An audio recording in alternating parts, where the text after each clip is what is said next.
President Trump's tariff war on some of America's oldest allies is showing no signs of slowing down. European Union is the latest to be slammed with retaliatory tariffs to the tune of 30%.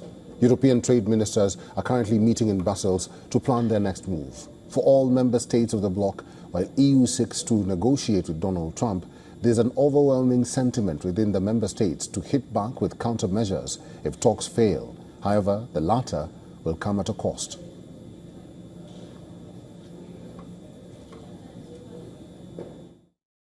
As you know, the European Union has approached these talks in a good faith and with full intensity throughout. So let's be honest, an idea of 30% tariff rate is effectively prohibitive to the mutual trade. We remain convinced that our transatlantic relationship deserved a negotiated solution, one that builds the basis for renewed stability and cooperation.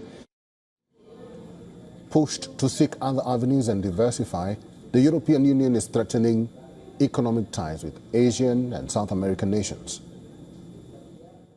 So the European Union is talking to us. They want to open up their country. I would say Japan to a much lesser extent in terms of opening up their country. South Korea wants to make a deal other than tariffs. Right now, as you know, they're paying a substantial tariff, but they want to make a difference. So some of these deals, maybe I'll change them and maybe I won't.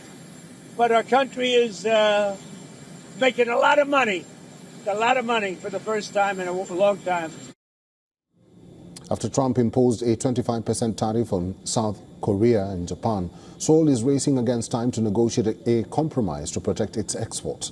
Several experts say that the United States is alienating its allies and undermining regional alliances through its high retaliatory rates. With many of its trade partners, Washington remains in a trade deficit, which has been the single most important trigger for Trump to increase tariff rates. As the August 1st deadline comes closer, there is concern that the tariffs would not only disrupt trade flows but could also strain diplomatic ties between the allies.